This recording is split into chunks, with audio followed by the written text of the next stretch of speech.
یہ ہمارے لیے تو جائز ہے، آپ کے لیے جائز نہیں۔ علی بن طلق شش و پنج میں مبتلا کہ ایسا کیسے ہو سکتا ہے؟ انہوں نے کہا کہ آپ کا کاروبار ہے، آپ کام کرتے ہیں، آپ کے پاس اتنے ذرائع ہیں کہ آپ کما کر کھاتے ہیں، تینوں وقت کھانا کھاتے ہیں، لیکن ہمارے پاس اتنے ذرائع نہیں ہیں۔ اگر ہم آج یہ حرام گوشت نہیں پکاتے تو ہم اور ہمارے بچے شاید بھوک سے مر جاتے۔ ہم نے جنگل میں دیکھا کہ ایک مردار ہے، مردار جانور ہے، ہم نے اس کا گوشت کاٹ کر آج پکایا ہے۔ علی بن طلق کے دل پر یہ بات اس قدر اثر کرتی ہے کہ زار و قطار رونے لگتے ہیں اور خود کو ملامت کرتے ہیں کہ میں اتنا بے خبر کیسے ہو سکتا ہوں کہ میرے پڑوس میں بھوک کا یہ عالم ہے، غربت کا یہ عالم ہے، قسمہ پرسی کا یہ عالم ہے، اور میں اس قدر غافل شخص ہوں کہ مجھے اپنے پڑوسیوں کے حقوق کا خیال تک نہیں۔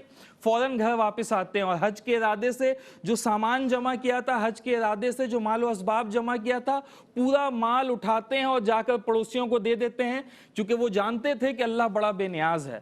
وہ چاہے تو کسی کو گھر بیٹھے مقبول حج کا ثواب دے دے، کہے کہ یہ ماں ہے تمہاری، دیکھو ہنس کے تمہیں مقبول حج کا ثواب ہے۔ اور کوئی کعبۃ اللہ جائے، طواف کرے، سعی کرے، شیطان کو کنکر مارے، عرفہ میں نوافل پڑھے، اور پھر بھی ناکام و نامراد واپس آ جائے۔ رب تعالیٰ کی ذات بڑی بے نیاز ہے۔ علی بن طلق یہ بات جانتے تھے، انہوں نے اثار کا جذبہ اپنایا، سخاوت کا جذبہ اپنایا، اپنے مسلمان بھائی کے ہمدردی کا جذبہ اپنایا، کیونکہ وہ جانتے تھے نبی کریم کا یہ قول انہیں پتا تھا کہ اگر تمہارا پڑوسی بھوکا سو جائے، تم میں سے کوئی شخص ایسا ہو کہ اس کا پڑوسی بھوکا سو جائے، تو وہ مسلمان نہیں۔ علی بن طلق جانتے تھے کہ جب مسلمان ہی نہیں تو پھر نماز کون سی، پھر زکوٰۃ کون سی، پھر عبادات کون سی، پھر حج کون سی۔ علی بن طلق کو اس خدمت کے جذبے کے طفیل، اس فراخ دلی کے جذبے کے طفیل، اس اثار کے جذبے کے طفیل اللہ تعالیٰ نے نہ صرف مقبول حج کا ثواب دیا، بلکہ ان کے طفیل تمام حج کرنے والوں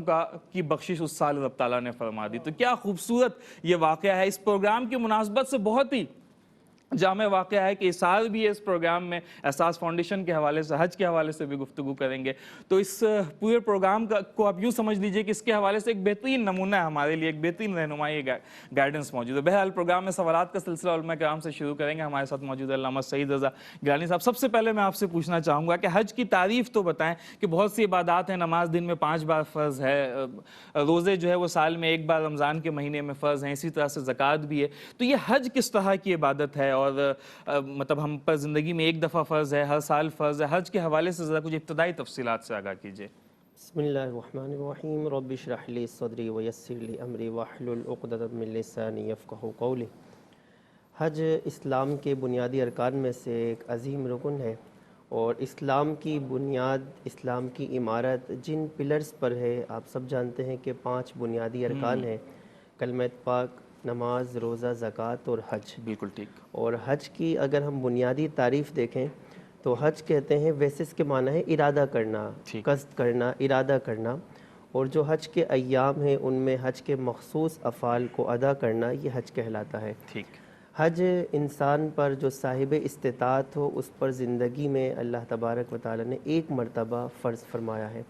حضور نبی کریم صلی اللہ تعالی علیہ وسلم علامہ صاحب یہاں پہ ایک چیز ہمیشہ سے میرے لیے بھی کنفیوژن کا باعث رہی ہے کہ صاحب استطاعت، جب ہم زکوٰۃ کے حوالے سے بات کرتے ہیں تو پکچر کلیئر ہے کہ اس قدر مال ہو، یا اور دیگر اس طرح کی جو مالی عبادات ہیں اس میں قربانی ہے، ہمیں پتہ ہے کہ اگر قربانی کے وقت اتنی رقم موجود ہو، تو حج کے لیے آج فی زمانہ صاحب استطاعت کی ڈیفینیشن کیا ہوگی؟ ذرا یہ بھی ساتھ ساتھ ارشاد فرماتے چلیں۔ حج کے لیے صاحب استطاعت ہونے سے مراد یہ ہے کہ کسی شخص کے پاس اتنی رقم موجود ہو اپنی ضروریات کے علاوہ کہ جب حج کے ایام آئیں تو وہ اس رقم کے ذریعے وہاں تک بیت اللہ شریف تک پہنچ سکے بآسانی، جتنے دن حج کے وہاں پر رہنے کے ہیں وہاں پر رہ سکے، وہاں سے واپس آنا، اور جتنے دن وہ وہاں پر رہے گا تو اس کے پیچھے اس کے اہل خانہ، گھر والے، ان کے لیے بھی انتظامات موجود ہو۔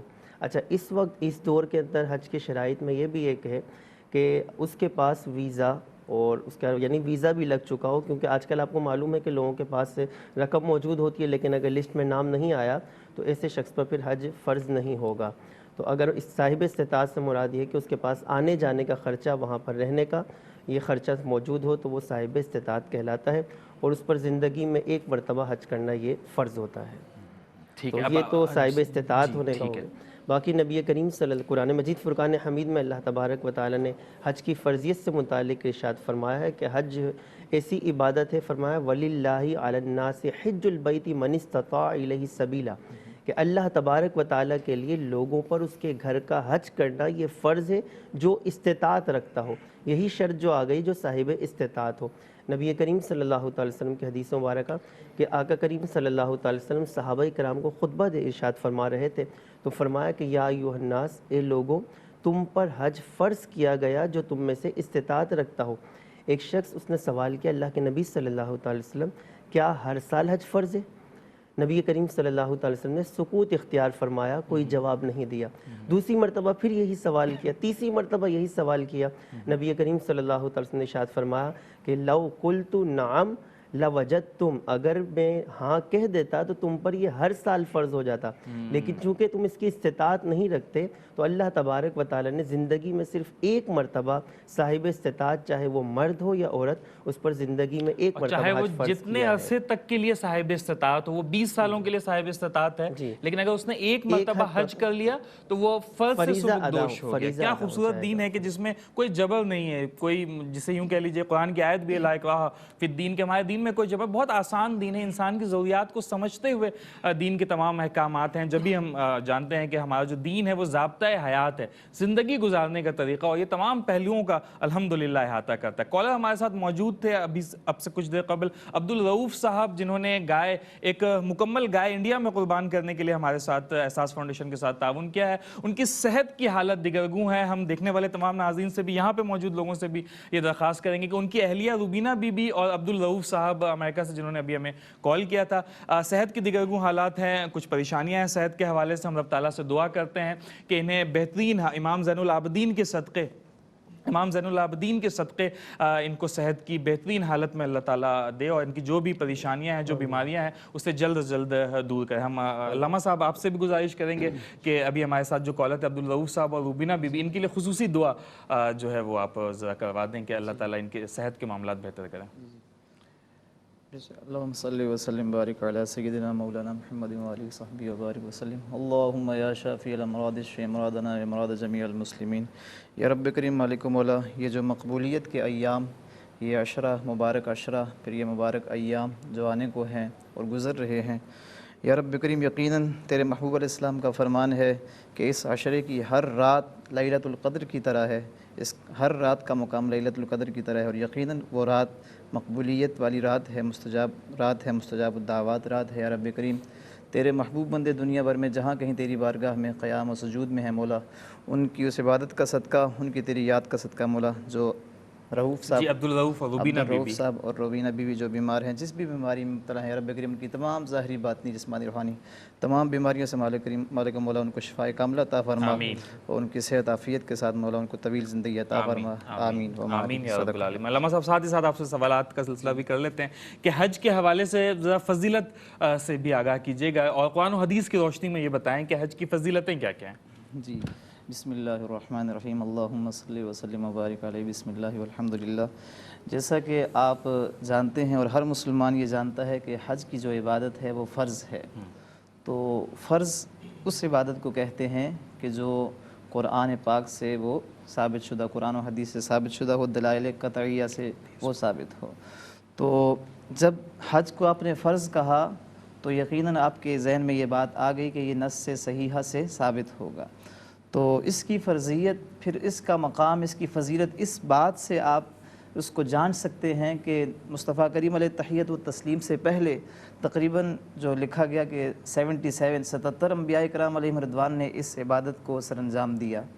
تو پھر مبارک عبادت یہ ایسی عبادت ہے کہ یہ ایک ایسا سٹیج ہے کہ دنیا عالم کے مسلمان ایک سٹیج پہ جمع ہوتے ہیں۔ اگر آپ اپنے دائیں بائیں آپ جو مواخذہ کریں تو معائنہ کریں تو دیکھیں کہ اسلام نے ایک ایسا طریقہ کار رکھا ہے کہ زندگی کے مختلف موڑوں پر، مختلف مقامات پر ایسے ذرائع رکھے ہیں، ایسے سٹیجز رکھے ہیں کہ مسلمان یکجا ہوتے رہتے ہیں. کہیں وہ علاقائی سطح پہ ہوتے ہیں, کہیں وہ ضلعی سطح پہ ہوتے ہیں, کہیں وہ ملکی سطح پر اکٹھے ہوتے ہیں اور کہیں وہ عالمی سطح پر اکٹھے ہوتے ہیں. تو گویا کہ جو حج کی جو عبادت ہے یہ مسلمانوں کا ایک عالمی اجتماع ہوتا ہے کہ عالم اسلام کے جو مسلمان ہیں وہ یکجا ہو کر ایک جگہ اکٹھے ہو کر اسلام کے پرچم تلے اکٹھے ہو کر وہ دشمنان اسلام کو, کفار کو یہ پیغام دیتے ہیں کہ جب اللہ کے نازل کردہ جب فرائض اور اراکین کی جو بات آتی ہے تو مسلمان دنیا کے جس کونے میں بھی ہوگا وہ ایک جگہ اکٹھا ہو کر نعرہ تکبیر کے علم تلے وہ اکٹھا ہو جائے گا, جمع ہو جائے گا. میرے خیال سے حج کی جو یہ فضیلت ہے یہ حج کی دیگر تمام فضیلتوں پر حاوی ہے.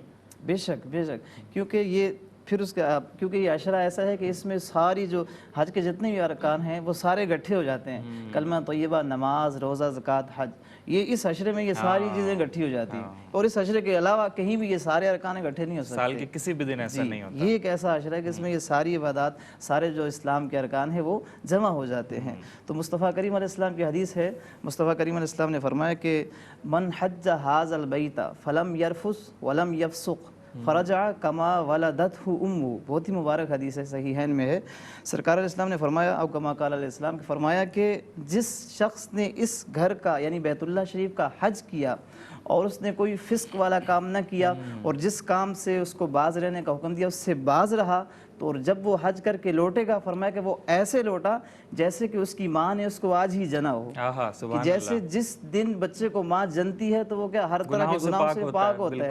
تو فرمایا کہ جو رب تعالیٰ کے اس مبارک گھر کا حج کرے گا اور لوٹے گا اور اس نے کوئی فجور فسق و فجور والا کام نہیں کیا جس سے اس کو منع کیا گیا اس سے وہ باز رہا, تو فرمایا کہ وہ ایسا ہی گناہوں سے پاک ہو کر لوٹتا ہے جیسا کہ وہ آج ہی اس کی ماں نے اس کو جنا ہو. تو یقیناً اور بھی بہت ساری فضیلتیں ہیں. پروگرام کے آنے والے حصے میں ان فضیلتوں کو بھی شامل کریں گے. اس کی فضیلتیں ختم تو یقینی طور پر نہیں ہو سکتی. یہاں پہ پروگرام میں ایک نعت رسول مقبول صلی اللہ علیہ وآلہ وسلم شامل کر لیتے ہیں, جس کے لیے میں گزارش کروں گا محمد عثمان قادری سے کہ آپ بارگاہ رسالت میں ہدیہ نعت پیش کریں.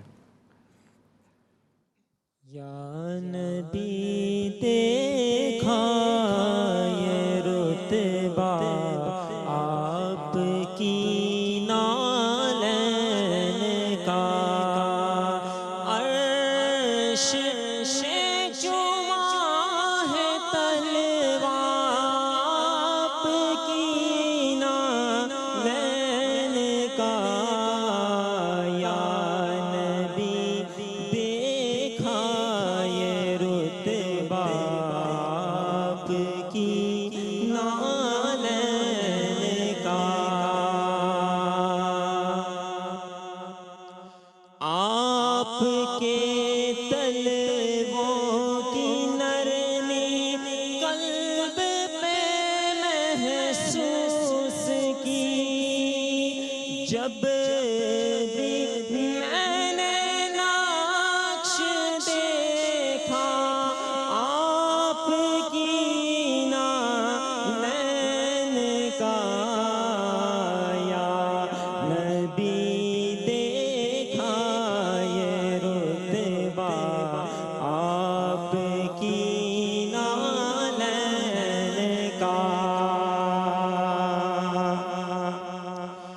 روز محشر سر پہ سورج جب سوانے سے پہ ہو, روز محشر سر پہ سورج جب سوانے سے پہ ہو,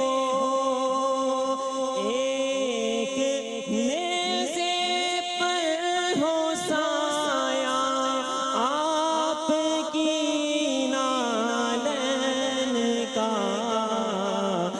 یا نبی دیکھا یہ رتبہ آپ کی نالین کا.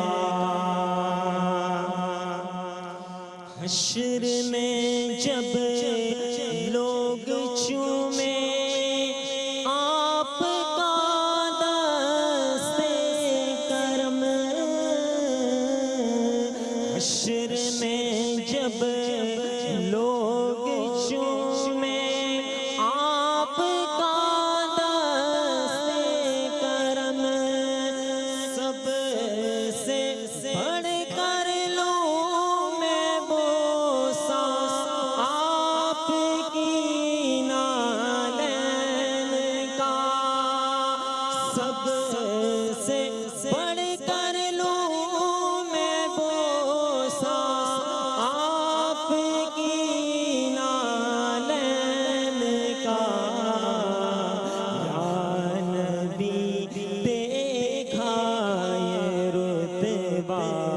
آپ کی نالین کا عرش نے چوما ہے طلبہ آپ کی نالین کا سبحان اللہ سبحان اللہ. بہت ہی خوبصورت نعت رسول مقبول صلی اللہ علیہ وآلہ وسلم پیش کر رہے تھے، اور یہ نبی کریم سے ہماری عقیدت ہی ہے، عقیدت کی کوشش ہے، ٹوٹی پھوٹی کوششیں ہیں کہ ہمیں نبی کریم سے نہ صرف پیار ہے بلکہ ان کے وابستہ تمام چیزوں سے ہمیں ویسے ہی پیار ہے، حتیٰ کہ ان کی نالین سے وہ بھی ہمارے لیے اس قدر ہی عزیز ہے. رکھ لوں جو امامے پہ نبی پاک کا نالین، شاہوں کے مقابل میرا سر کیسا لگے گا. کیا بات ہے نبی کریم کی، ہمیں ان کے نالین کے طفیل ہی نبی کریم کی شفاعت نصیب ہو جائے. پروگرام میں گفتگو کے سلسلے کو ایک بار پھر سے جوڑیں گے. علامہ صاحب آپ سے پوچھنا چاہوں گا، استطاعت کے حوالے سے آپ نے بات کر دی کہ زندگی میں ایک بار حج فرض ہے اور صاحب استطاعت کی ڈیفینیشن بھی آپ نے بتا دی. یہ ارشاد کیجیے گا کہ اگر استطاعت رکھنے کے باوجود بھی کوئی شخص حج ادا کرنے سے قاصر رہ جائے، اس میں آپ اس کی ڈیویژن کر سکتے ہیں کہ مثال کے طور پہ 10 سال کا عرصہ ایسا تھا جب وہ صاحب استطاعت تھا، اس میں 8 سال کچھ ایسے گزر گئے کہ وہ مصروفیات کے باعث نہیں کر پایا، اور پھر 2 سال کچھ اس کی صحت نے اس کی اجازت نہیں دی، پھر جو شخص نہ کر سکے تو اس کے لیے کیا وعید ہے یا کیا احکامات ہیں؟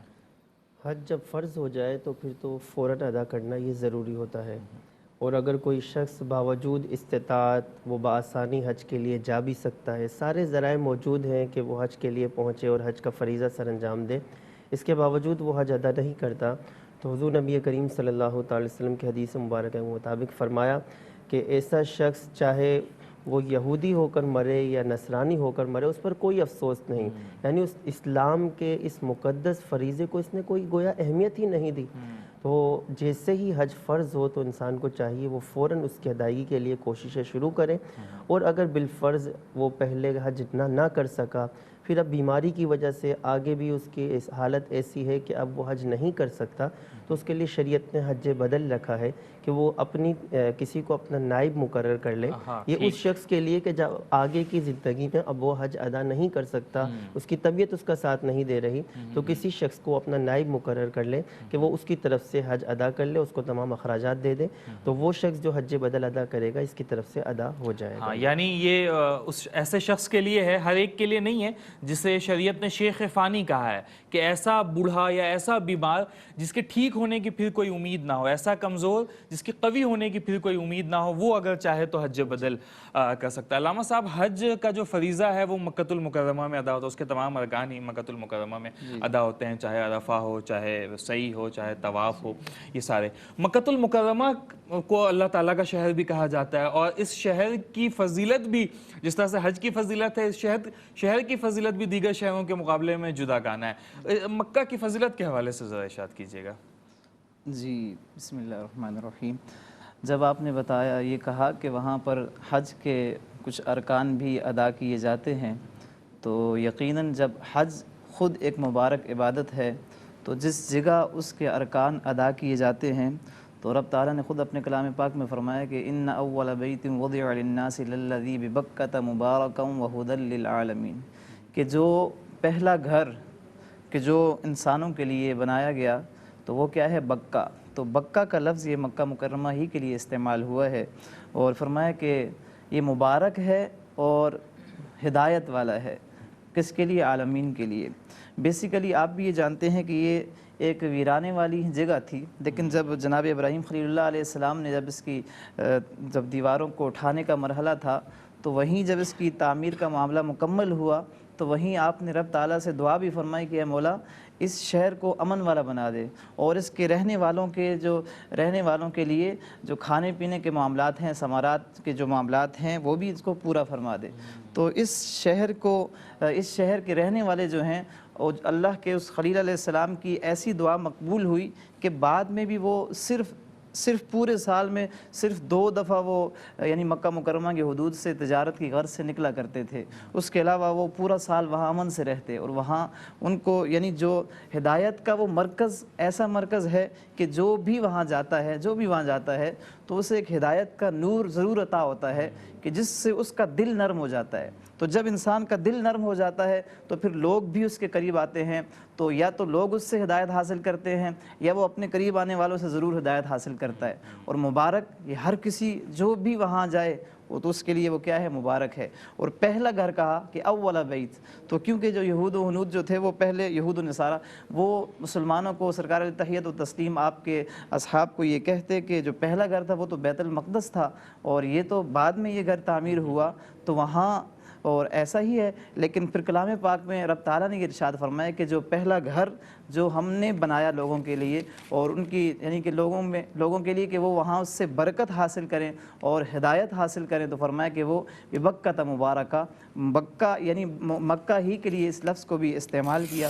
اور اس کے فضائل سے متعلق اگر آپ بات کریں تو اس میں یقیناً کئی ایسے مقامات ہیں کہ وہ بہت ہی زیادہ مبارک ہیں. اور ان کے مبارک ہونے کی وجہ اگر آپ دیکھیں, مثال کے طور پہ وہاں مقام ابراہیم علیہ تحیت و تسلیم ہے, تو وجہ کیا ہے کہ اس کو اللہ کے نبی علیہ السلام سے نسبت ہوئی. تو یہ شہر اگر مبارک ہے, برکت والا ہے, تو کیوں ہے؟ اس شہر کی قسم اگر میرے رب نے اپنے کلام میں کھائی ہے تو کیوں ہے؟ تو وہ مصطفیٰ کریم علیہ تحیت و تسلیم کی ذات مبارکہ ہے کہ وَأَنْتَ حِلٌّ بِهَذَا الْبَلَدِ, کہ رب تعالیٰ تو اس چیز سے پاک ہے کہ وہ کسی چیز کی قسمیں کھا کے اس کا بیان فرمائے, لیکن یہاں اس کی شان کو واضح کس ذریعے سے کیا جا رہا ہے کہ وَأَنْتَ حِلٌّ بِهَذَا الْبَلَدِ. یہ نہیں فرمایا کہ یہاں مقام ابراہیم ہے تو اس لیے ہم اس مبارک جگہ کی قسم کھا رہے ہیں, یا یہاں صفا و مروہ ہیں تو اس لیے ہم اس مبارک جگہ کی قسمیں کھا رہے ہیں. نہیں, فرمایا کہ وَأَنْتَ حِلٌّ بِهَذَا الْبَلَدِ, اے محبوب آپ کی آمد مبارکہ اس شہر میں ہوئی ہے اس لیے ہم اس شہر کی قسمیں اپنے کلام میں بیان فرما رہے ہیں. تو جہاں مصطفیٰ علیہ تحیت و تسلیم سے نسبت ہو گئی, مقام ابراہیم کو اللہ کے خلیل علیہ السلام سے نسبت ہو تو کتنا وہ مبارک ہو جائے. تو یہاں مصطفیٰ کریم علیہ السلام سے اس مبارک جگہ کو نسبت ہوئی تو اللہ نے اس مبارک شہر کی قسمیں بھی اپنے کلام میں بیان فرمائی. سبحان اللہ, سبحان اللہ.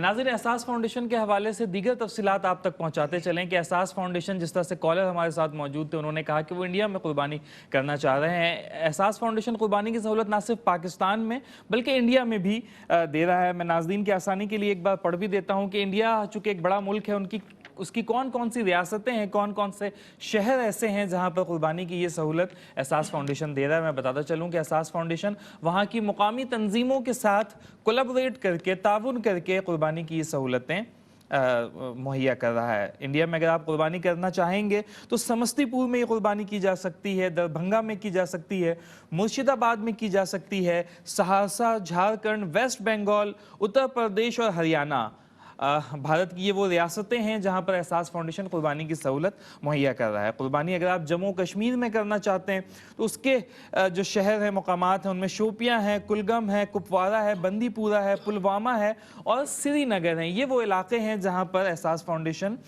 کے وساطت سے جموں کشمیر کے وہ علاقے ہیں جہاں پر آپ یہ قربانی کر سکتے ہیں. پاکستان میں بھی قربانی کی یہ سہولت کراچی, حیدرآباد, شکارپور, لاڑکانہ پنجاب میں خانیوال پنجاب کا شہر ہے جہاں پر یہ سہولت احساس فاؤنڈیشن مہیا کر رہا ہے. احساس فاؤنڈیشن کے وساطت سے آپ قربانی میں تعاون کرنا چاہیں تو ریٹ لسٹ ہماری اسکرین پر بھی موجود ہے.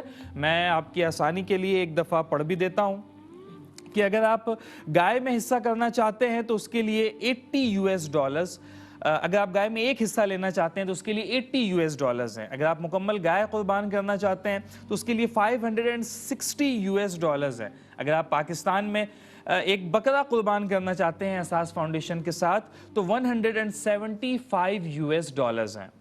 اگر آپ قربانی انڈیا میں کروانا چاہتے ہیں, چاہے آپ دنیا کے کسی بھی خطے میں موجود ہوں, آپ یہ قربانی انڈیا میں کروانا چاہتے ہیں اور انڈیا میں آپ مکمل گائے کی قربانی کرنا چاہتے ہیں تو اس کے لیے $37. اگر آپ مکمل گائے انڈیا میں کرنا چاہتے ہیں تو $259. اگر آپ انڈیا میں ایک بکرا قربان کرنا چاہتے ہیں تو اس کے لیے $200 ہیں. جموں کشمیر میں بھیڑ کی قربانی ہوتی ہے, ایک بھیڑ جموں کشمیر میں آپ قربان کرنا چاہیں تو اس کے لیے $225 ہے. احساس فاؤنڈیشن کے حوالے سے مزید تفصیلات پروگرام کے آنے والے حصے میں شامل کریں گے. یہاں پہ ایک نعت رسول مقبول صلی اللہ علیہ وسلم شامل کریں گے جس کے لیے میں گزارش کروں گا جناب ماسٹر سمیر صاحب سے کہ آپ ہدیہ نعت پیش کریں.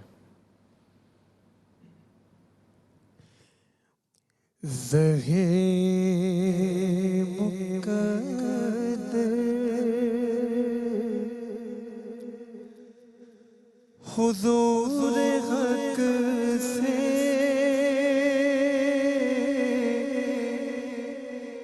سلام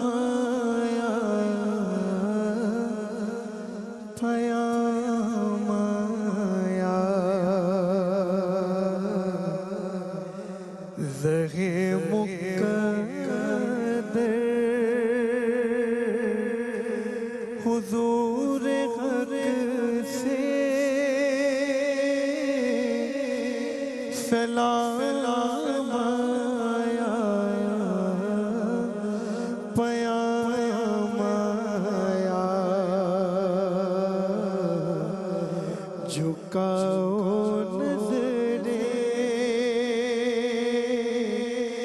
بچھاؤ پل کے ادب کا مقام آیا جھکاؤ نظریں بچھاؤ پل کے ادب کا مقام آیا یہ کون سر سے کفن لپیٹے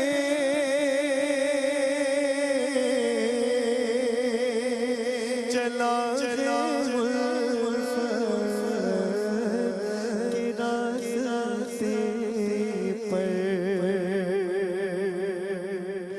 یہ کون سر سے کفن لپیٹے چلا کی راستے پر فرشتے تک رہے یہ کون سی تیرا آیا فرشتے سے تک رہے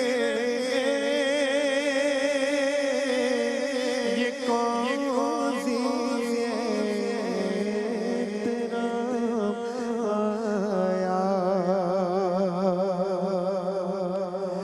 اور فضا میں لبیک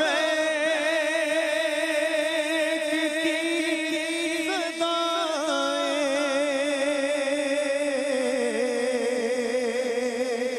ظفر عرش گونجتی گئے فضا